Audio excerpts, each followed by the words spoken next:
So hello and welcome to you today, Ricardo Santos. It's great to have you back with us again.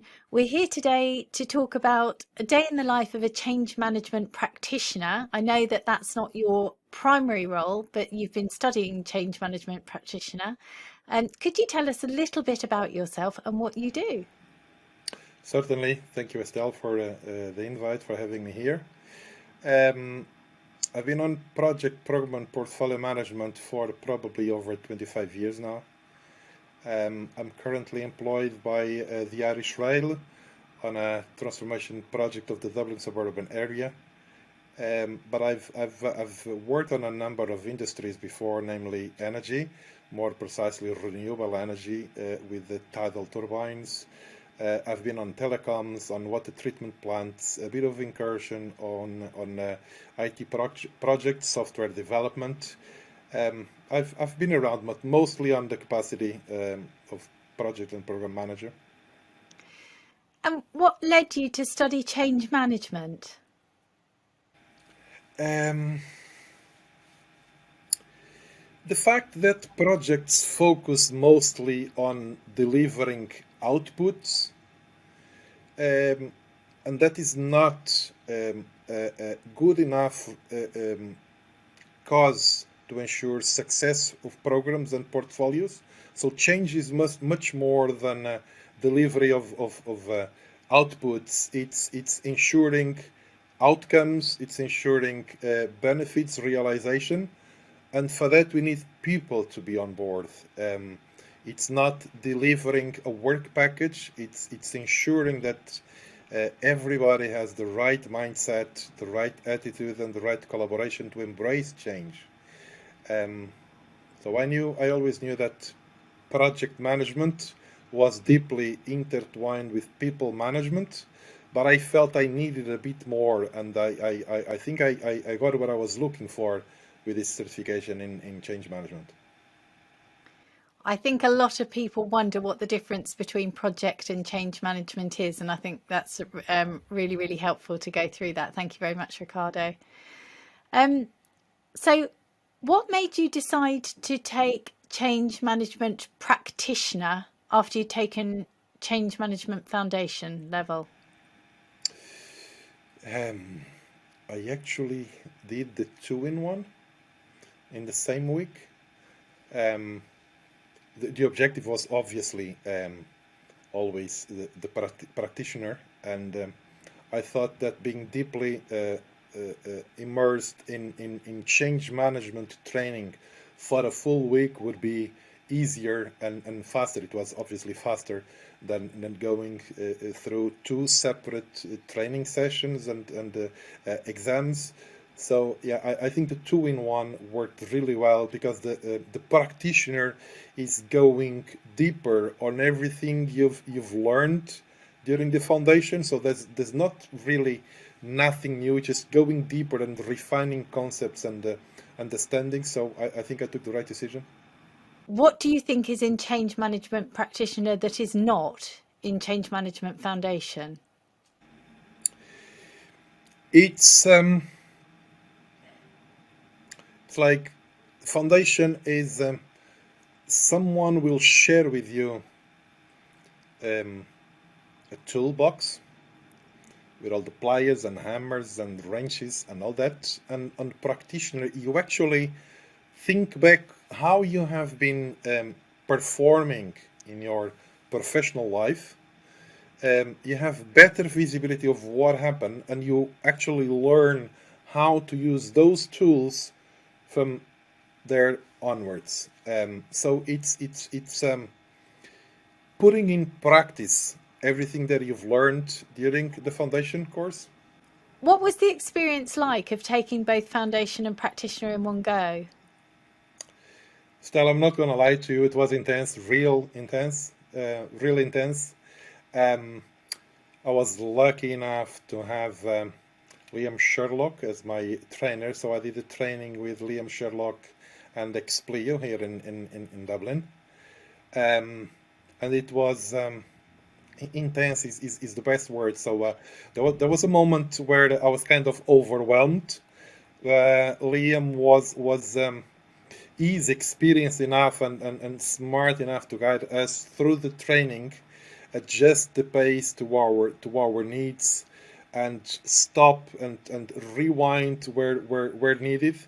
Um, but listen, the volume of information is significant, and you need to really be decided to dive deep.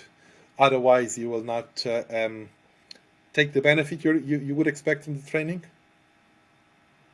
And are you finding that it's helping you in your current role?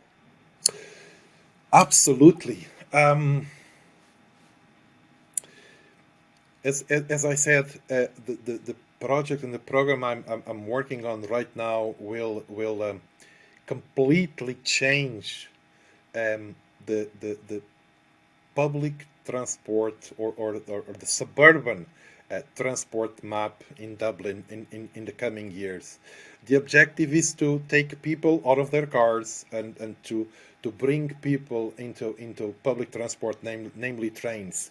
So we were talking earlier about the difference between projects and programs. So the project will deliver capacity.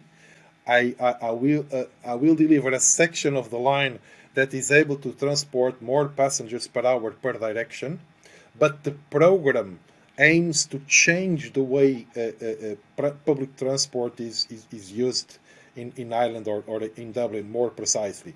So that requires a change of attitudes and mindsets.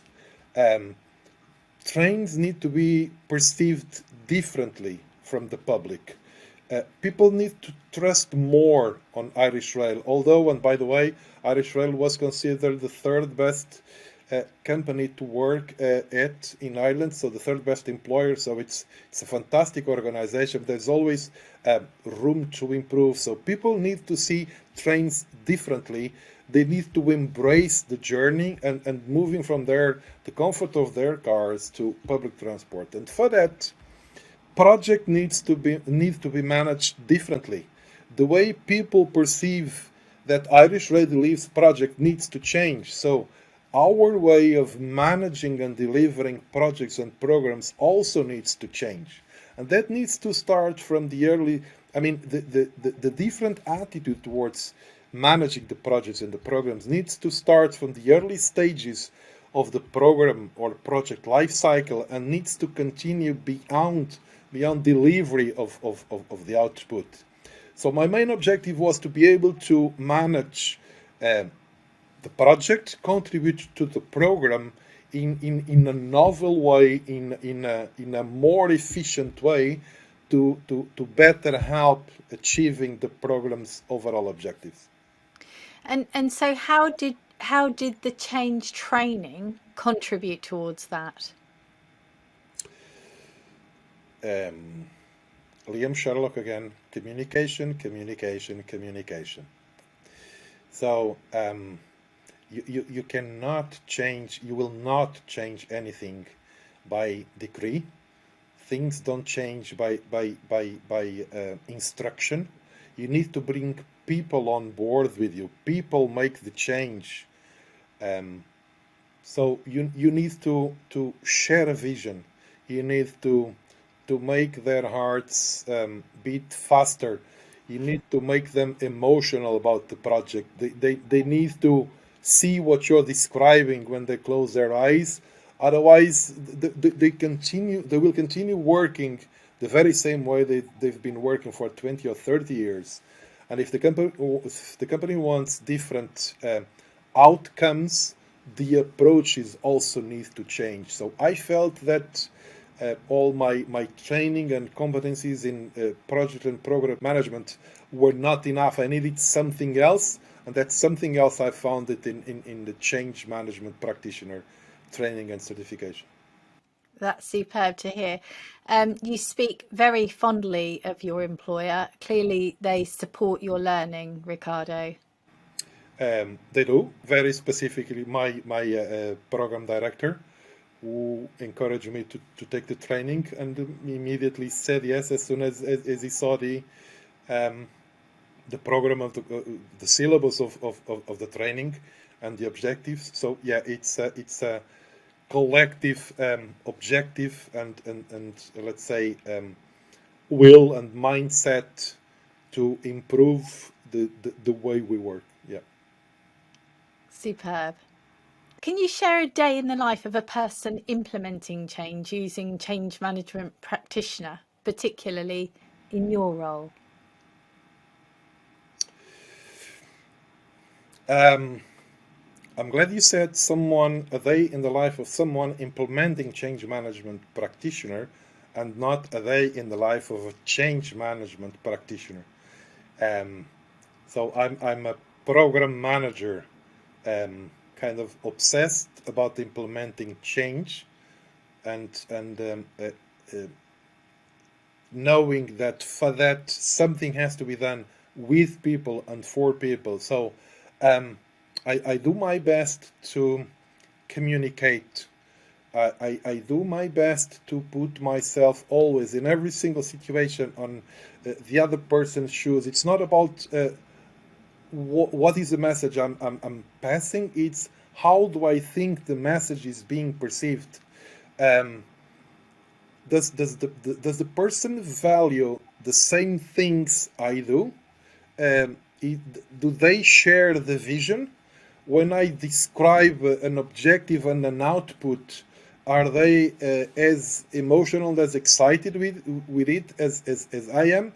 So it's always it's a permanent dance from this side to that side of the table, um, to ensure that what I speak is heard in the same way. Because if there's a slight difference in the frequency, there's no communication, and I will be alone, and I will have nobody to help me drive this locomotive of change, if I may use the analogy. I think I heard someone say that relationships aren't like ping pong, they're like billiards. So you've got to move, you've got to move with them, and I think you're describing that beautifully there, and clearly the empathy that you're able to put into the role contributes to change immensely. Outside of the change managers in your organisation, the dedicated change managers, do you think it's of benefit for other people in different roles to be looking at change management as well? I do absolutely, and the the fact that I believe in that is the reason why I chose to complement project management with change management. Uh, the management practitioner gives us a set of tools, um, um, mechanisms, approaches that are needed, I would say, not only in project management, but on business as usual activities, because they are people based and people focused. Um, the Chinese saying, if every day you're 1% better than the day before, by the year end, you would be 3 times better. So that's the objective here. But it's also true that people only move from their comfort zone from where they are for two reasons: either to get away from something that causes pain, or to get closer from something that is pleasant or nice. So otherwise, they stand still. So you need to understand what are or what is each person's reason to move. Is it more effective to describe how painful it will be for them if they don't move? Or is it more beneficial to describe a good reason for them to move? So we need to understand what drives each person. Each person is an individual. So that's how we need to interact with people on a daily basis. The change management practitioner gives you that understanding and the tools to implement it. I would strongly recommend everybody to follow this path. Thank you, Ricardo. I feel like I've learnt so much in our interview, and that amazing piece of wisdom has definitely gone in and resonated with me. So, looking at people and looking at what will either force them to move on because it's painful and they want to move forward, or pull them by showing them something which is pleasant. And I think we can apply change management to so many areas of all of our lives, actually. Thank you very, very much indeed for your time and for sharing with us what you do, the immense amount that you do on a daily basis. It's been an absolute pleasure to talk to you. Thank you so much. My pleasure, and I'll be seeing you around. Thank you.